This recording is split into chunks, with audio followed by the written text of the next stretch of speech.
Daniel Padilla, abay nadawit sa interview ni Miss Lela Ford. Ang lahat ng yan.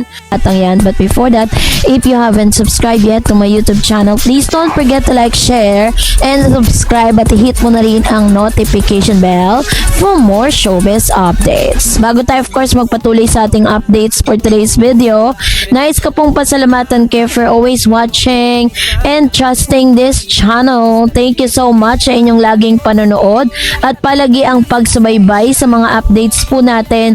Maraming salamat po. Sa mundo ng showbiz sa Pilipinas, hindi na bago ang artista na nagmula sa kilalang pamilya. Maraming mga celebrity ang nagkaroon ng pagkakataong pumasok sa industriya dahil sa kanilang koneksyon o mga impluwensya ng kanilang pamilya. At isa sa mga bagong personalidad na kasalukuyang pinag-uusapan ngayon ay si Lela Ford, anak ng aktres at TV host na si Carla Estrada at nakababatang kapatid ng sikat na aktor na si Daniel Padilla. Matapos ang kanyang paglabas sa reality show sa Pinoy Big Brother Celebrity Collab Edition 2.0, lalong naging sentro ng atensyon si Lela sa social media at entertainment news.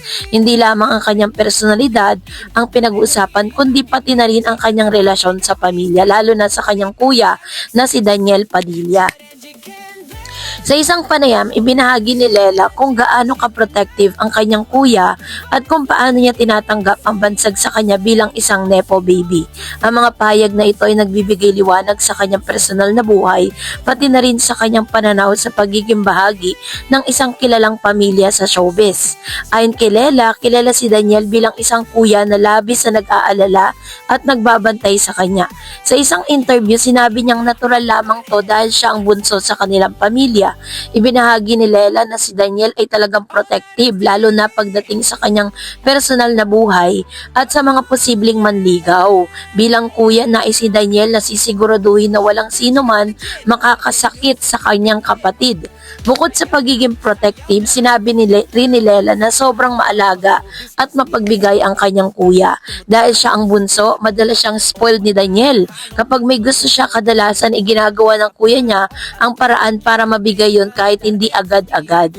Ang ganitong uri ng relasyon ay hindi na bago sa mga pamilyang Pilipino. Sa kultura ng Pilipinas, karaniwan na ang mga kuya ay nagiging tagapagtanggol ng kanilang mga nakababatang kapatid na babae. Sa kaso ni Daniel at Lela, mas napapansin lamang ito ng publiko dahil sila ay mga kilalang personalidad.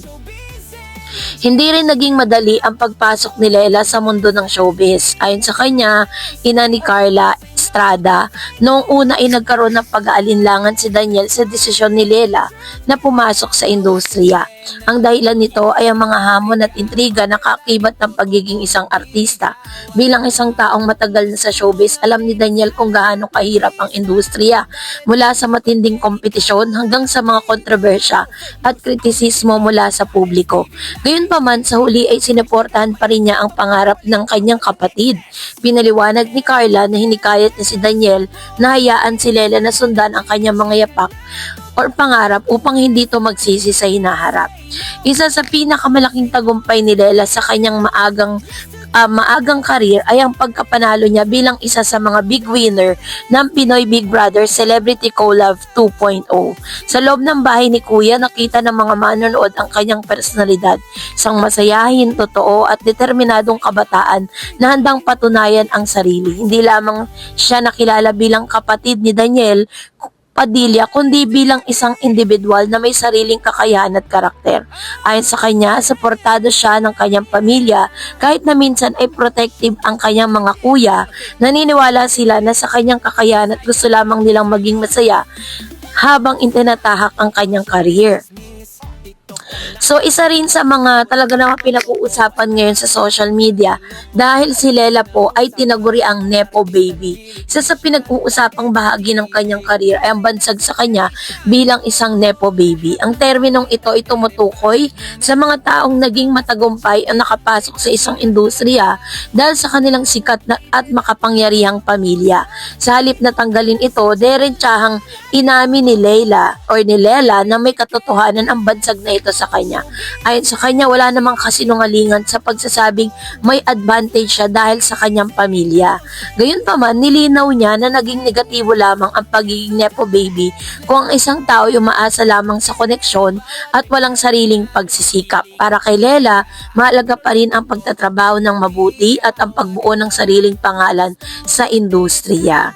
So, lumaki si Lela sa isang pamilyang matagal nang nasa showbiz. Dahil dito bata pa lang siya, ay nakakarinig na siya ng mga intriga at kontrobersya tungkol sa kanyang pamilya. Ayon sa kanya, mas mahirap para sa kanya kapag ang mga negatibong komento ay nakatuon sa kanyang ina o sa kanyang kapatid. Gayunpaman, natutunan niyang huwag pansinin ang mga komentong walang saysay at mag-focus lamang sa mga makabuluhang puna. Ang ganitong mindset ay mahalaga para sa sino mang nasa showbiz, lalo na sa panahon ngayon kung saan mabilis kumalat ang opinyon ng mga tao sa social media. Sa aking pananaw, may dalawang muka ang pagiging anak ng isang sikat at artista. Una, totoo na may advantage ang tulad ni Lela. Mas madali silang mapansin ng publiko at magkaroon ng opportunity sa industriya. Hindi na nila kailangang magsimula sa zero dahil may pangalan ng kanilang pamilya. Ngunit, sa kabilang banda, mas mataas din ang expectation sa kanila dahil kilala ang kanilang pamilya, mas mahigpit ang paghusga ng publiko. Kadalasan, ikinukumpara sila sa kanilang mga magulang o kapatid na nauna ng sumikat. Sa kaso naman ni Lela, malinaw na gusto niyang patunayan na hindi lamang siya umaasa sa pangalan ng kanyang pamilya. Ang kanyang paglahok sa Pinoy Big Brother ay isang paraan upang ipakita ang kanyang tunay na personalidad sa publiko. At of course, syempre, hindi rin may kakailan na malaking bagay ang suporta ng pamilya sa karera niya na isang artista. Sa kaso ni Lela, malinaw ng kanyang ina na si Carla Estrada at ang kanyang kuya na si Daniel Padilla ay patuloy na sumusuporta sa kanyang pangarap. Ang pagiging protective ni Daniel ay maaaring tignan ng iba't ibang bilang pagiging mahigpit. Ngunit sa realidad, ito ay isang anyo ng pagmamahal. Isang kuya na nais lamang protektahan ng kanyang kapatid mula sa mga panganib ng industriya. Sa kasalukuyan, marami ang naniniwala na malayo ang mararating ni Lela sa showbiz. Bata pa siya at marami pang opportunity na maaaring dumating sa kanyang career. Mula sa pag-arte hanggang sa hosting o pagpasok sa iba pang larangan ng entertainment. Kung patuloy niyang mapapatunayan ang kanyang talento at dedikasyon, malaki ang posibilidad na magkaroon siya ng sariling pangalan at sa industriya, hiwalay sa anino ng kanyang pamilya. So, yung kwento kasi ni Lela ay isang halimbawa ng realidad ng showbiz sa Pilipinas. So, meron siya mga advantage ng pagiging sikat ng kanyang kapatid at sikat na kanyang ina. Ngunit sa uli, ang tunay na magtatakda ng tagumpay ng isang tao ay yung kanyang sariling pagsisikap at determinasyon. So, yun po yung pinapoint out dito ni Miss Lela Porda, no? So, pinapatunayan niya dito na hindi porket artista yung kanyang background, yung kanyang pamilya, ay hindi na siya magsusumikap. Parang sinasabi niya dito na gagawa siya ng sarili niyang pangalan on her own. So, talagang napakagaling ni Lela Port. So, that's it for today. For more videos and updates, please don't forget to like and subscribe. And please don't forget to follow my Facebook page, Dareds TV and Dareds channel. God bless everyone.